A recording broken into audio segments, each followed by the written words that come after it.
Assembly వద్ద ఉద్రిక్తత నెలకొంది. అదాని రేవంత్ భాయ్ భాయ్ అంటూ టీషర్ట్లతో గన్ పార్క్ నుంచి అసెంబ్లీకి బీఆర్ఎస్ ఎమ్మెల్యేలు బయలుదేరారు. వారిని పోలీసులు లోపలికి వెళ్లకుండా అడ్డుకోవడంతో ఇద్దరి మధ్య వాగ్వాదం జరిగింది. అదాని రేవంత్ దోస్తీ పైన బీఆర్ఎస్ పార్టీ వినూత్న నిరసన చేపట్టింది. అదాని రేవంత్ భాయ్ భాయ్ అంటూ టీషర్ట్లతో గన్ పార్క్ నుంచి అసెంబ్లీకి బీఆర్ఎస్ ఎమ్మెల్యేలు బయలుదేరారు. ఢిల్లీలో అదానితో కుస్తీ, గల్లీలో దోస్తీ అంటూ నినాదాలు చేశారు. రేవంత్ రెడ్డికి ఎంత చెప్పినా వినడం లేదు అని, తమకు టీషర్ట్లు ఇచ్చే అసెంబ్లీలో నిరసన తెలియజేయమన్నారంటూ కేటీఆర్ చురుకలు వేశారు. తెలంగాణ తల్లి మాది, కాంగ్రెస్ తల్లి నీది అంటూ బీఆర్ఎస్ నాయకులు నినాదాలు చేశారు.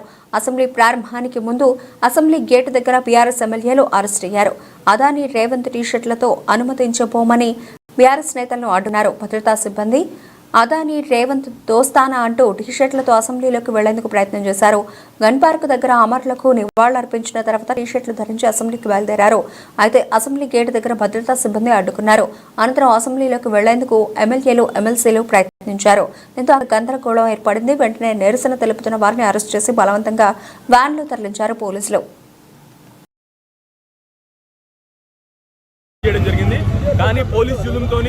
ముఖ్యమంత్రి గారు ఆదేశంతో చేస్తున్నట్టు మాకు సమాచారం అందింది. స్పీకర్ గారు ఆదేశించినట్టు అనిపించలేదు.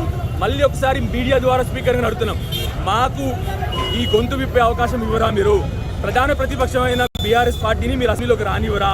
మరి ఇదే టీషర్ట్ రాహుల్ గాంధీ, ప్రియాంక గాంధీ పార్లమెంట్లోకి వేసుకెళ్ళినప్పుడు తప్పు లేదా?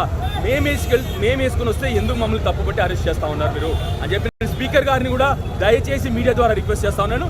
మీడియా రిక్వెస్ట్ ఏంటంటే స్పీకర్ గారిని ఈ ప్రశ్న అడగాలని చెప్పి కోరుతాం. గతంలో ఇట్లాంటి కార్యక్రమాలు కూడా చేపట్టారు, రైతులకు సంబంధించి కావచ్చు, ఇట్లాంటి కూడా చేశారు కదా. ఈ రోజు ఎందుకు లోపలికి అలౌ చేయట్లేదు అనుకుంటున్నాం? మేము అందమైన ఫోటో ఏది రేవంత్ గారిది, అదానీ గారిది, మొన్నే జరిగిన పార్లమెంట్ సెషన్లో ప్రియాంక గాంధీ గారు, రాహుల్ గాంధీ గారు ధరించినటువంటి టీషర్ట్నే ఇదే టీషర్ట్ వాళ్ళు వేసుకొని పార్లమెంట్కి వెళ్ళారు. అక్కడేమో ఢిల్లీలో ఏమో వాళ్ళని పార్లమెంట్ రాణిస్తారు. అదే కాంగ్రెస్ ప్రభుత్వం ఇక్కడ మమ్మల్ని నిర్బంధించి మమ్మల్ని లోపల రానియట్లేదు. మేము ఏమడుగుతా ఉన్నాము? రాహుల్ గాంధీ గారు అడిగిన ప్రశ్న అడుగుతున్నాం. అదానీ గారికి, రేవంత్ గారికి అక్రమ సంబంధం ఏంటి అని అడుగుతా ఉన్నాము. దాని గురించి మేము వాళ్ళు టీషర్ట్ వేసుకొని వెళ్తున్నాం. పార్లమెంట్లో అక్కడ వాళ్ళని రానిచ్చారు, కానీ ఇక్కడ మమ్మల్ని నిర్బంధించి మా అందరినీ కూడా ఇక్కడ అరెస్ట్ చేయడం జరుగుతూ ఉంది. తప్పకుండా మేము మాత్రం ప్రజల పక్షాన 100% ఈ అక్రమ సంబంధం గురించి ప్రశ్నిస్తూనే ఉంటాము. తప్పకుండా ఈ ప్రభుత్వాన్ని మళ్ళీ ఒకటి అట్లే స్పీకర్ గారిని అడుగుతా ఉన్నాను. నేను ఇప్పుడు రిక్వెస్ట్ చేశాను, స్పీకర్ గారు ఆర్డర్ ఉందా? స్పీకర్ గారు మమ్మల్ని అరెస్ట్ చేయమన్నారా? మరి స్పీకర్ గారిని కూడా కోరుతా ఉన్నాను, మీరు ప్రధాన ప్రతిపక్షం కూడా మీ స్పీకర్ గారికి ఏ పార్టీతో సంబంధం ఉండదు. ప్రధాన ప్రతిపక్షంగా మేము కోరుతా ఉంది ఏంటంటే మీరు మమ్మల్ని అసెంబ్లీలో రానిరా అని చెప్పి స్పీకర్ గారు కోరుతా ఉన్నాను. ఆల్రెడీ ఇచ్చినటువంటి ఎంఓయూ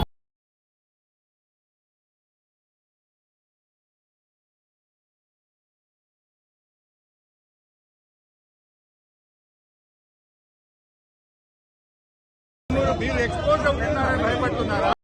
మరి రాహుల్ గాంధీ మీ నాయకులే అదాని బీజేపీ ఒకటని, అదాని దొంగని, అదాని తప్పులు చేశాడని అదాని వెళ్తున్నది. సభలో మేము ఈ యొక్క విషయాలను ఎక్స్పోజ్ చేసి ఇక్కడి నుంచి యావత్ దేశానికి కాంగ్రెస్ డబుల్ స్టాండర్డ్స్ ని ఎక్స్పోజ్ చేయాలని. గల్లీ కాంగ్రెస్ ఒక తీరు, ఢిల్లీ కాంగ్రెస్ ఒక తీరు. ఢిల్లీ కాంగ్రెస్ ఏమో అదాని చోర్ హే అంటాడు, గల్లీ కాంగ్రెస్ ఏమో అదాని బాయి బాయి అంటున్నాడు. అంటే రాహుల్ గాంధీకి ఏమో అదాని చోర్ లెక్క కనబట్టుండు, రేవంత్ రెడ్డి లెక్కేమో దొప్పు లెక్క కనబట్టుండు. మరి ఇప్పుడు రాహుల్ గాంధీది కరెక్టా, రేవంత్ రెడ్డి కరెక్టా? నిజంగా అదాని చోరా, అదాని దోస్తా? ఇలా రాహుల్ గాంధీది ఒక డైలాగ్ ఎట్లుంటది, ఇలా రేవంత్ రెడ్డి ఒకటి ఎట్లుంటది? ఇద్దరు ఒకే పార్టీ కదా.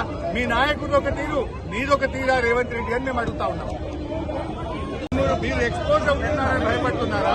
మరి రాహుల్ గాంధీ మీ నాయకులే అదాని బీజేపీ ఒకటని, అదాని దొంగని, అదాని తప్పులు చేసిందని, అదాని